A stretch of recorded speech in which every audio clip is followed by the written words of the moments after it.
ये जो ICDS का जो प्रोग्राम है, ये देश के लिए बहुत इम्पोर्टेंट प्रोग्राम है, लेकिन जो इम्प्लीमेंट जो हो रहा है उसमें अनंत त्रुटि है। जैसे जो आंगनवाड़ी वर्कर है, जिसको आंगनवाड़ी वर्कर कहला जाता है या आंगनवाड़ी सेविका कहा जाता है, इसको जो मानधन दिया जाता है वो बहुत कम है। जैसे 1800 रुपये महाराष्ट्र में दिया जाता है, और वो जो काम करती है सुबह से शाम तक, उसका काम का मूल्यमापन किया जाए, जैसे जन्म से मृत्यु तक का रिकॉर्ड उसके रखना पड़ता है, लेकिन उसको पार्ट टाइम समझ जाता है। पार्ट टाइम समझने के कारण गवर्नमेंट उसको पार्ट टाइम का मानधन देती है। मेरी रिक्वेस्ट है आपके माध्यम से मंत्री महोदय को कि ये पार्ट टाइम न समझ के फुल टाइम उनको समझ के गवर्नमेंट के तृतीय श्रेणी में उनका अंतर्भाव किया जाए, जिसके कारण वो अच्छी तरह से काम करे और उसका जो आर्थिक शोषण हो रहा है वो बंद हो जाएगा। इसका दूसरा कारण एक है कि वो मानधन के कारण आफ्टर रिटायरमेंट को कुछ पेंशन या कोई सुविधा नहीं है। जैसे आफ्टर 60 ईयर अनेक महिला जो आंगनवाड़ी वर्कर से रिटायर हो गए, कोई पैसा न होने कारण अत्यंत दयनीय अवस्था में अपना जीवन व्यतीत कर रही है। तो मेरी प्रार्थना है कि इस आंगनवाड़ी वर्कर को गवर्नमेंट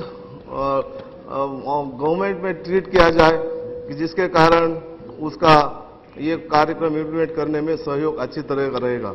जो पोषण आहार दिया जाता है इस कार्यक्रम अंतर्गत महाराष्ट्र में जो महिला बचत गट है उनके माध्यम से दिया जाता है, लेकिन प्रैक्टिकल में पेपर में महिला बचत गट के माध्यम से दिखाया जाता है, लेकिन प्रैक्टिकल में ठेकेदार के माध्यम से दिया जाता है। जो हमारा उनको जो यूनिट्स मिलना चाहिए, जो उनको बच्चों के लिए जो खाद्य या जो गर्भवती महिला उनको जो खाद्य मिलना चाहिए वो प्रमाण से नहीं मिलता है, क्योंकि ठेकेदार के मनमानी से वो आहार का पुरवठा करता है। इसलिए ये जो प्रैक्टिकल और हमारा जो कागज पे लिखे जो नियम है उसके लिए निश्चित रूप से गुणवत्ता मानदंडों के अनुसार ही होना चाहिए। तीसरा, जो आंगनवाड़ी जो कर्मचारी का जो वेतन है महाराष्ट्र में अभी भी 3-3 महीने 4-4 महीने वो वेतन मिलता नहीं है। इसका कारण है कि जो धनराशि यहाँ से दिया जाता है महाराष्ट्र में, वो धनराशि दूसरे कार्यक्रम के उपयोग में लाई जाती है। ऐसा ही तो ये जो उनका जो वेतन है, वेतन तो इतना छोटा दिया जाता है तो, और वो भी टाइम पे नहीं दिया जाता है, 3-3 महीने नहीं दिया जाता है, तो उसके लिए कुछ निश्चित रूप से कुछ उपाय करना चाहिए। दूसरी, आंगनवाड़ी कर्मचारी की जो नियुक्ति महाराष्ट्र सरकार के द्वारा बनाई जाती है, उसकी जो कमेटी है उसके कमेटी के चेयरमैन वो स्थानीय एमएलए होते हैं।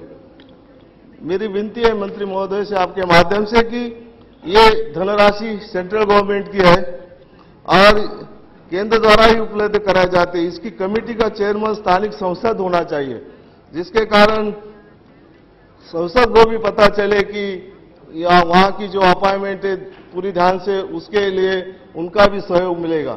भले वहां का जो एमएलए वो कमेटी में सदस्य भी रहे तो भी चलेगा, लेकिन जो कमेटी है वो कमेटी का चेयरमैन सांसद होना चाहिए। यही मेरे एक रिक्वेस्ट है। यहाँ दूसरे, आंगनवाड़ी का जो स्टाफ है, जैसे सुपरवाइजर स्टाफ है, जो सीडीपीओ उसको बाल विकास प्रकल्प अधिकारी कहा जाता है, ये जो लोग हैं वो लोग आंगनवाड़ी वर्कर से ले उनका प्रमोशन, उनका बढ़ती उनसे किया तो अच्छा स्टाफ ये स्कीम इंप्लीमेंट करने के लिए उसका उपयोग होगा। जैसे आंगनवाड़ी वर्कर से सुपरवाइजर को कुछ 20-30% है, वो 60-70% किया जाए। सुपरवाइजर से सीडीपीओ का जो पदोन्नति है या प्रमोशन है वो मोर देन 50% किया जाए। ऐसा करने से वो स्कीम अच्छी तरह इंप्लीमेंट होगी, स्कीम चलाने वाले लोग अच्छे मिलेंगे, अनुभवी मिलेंगे।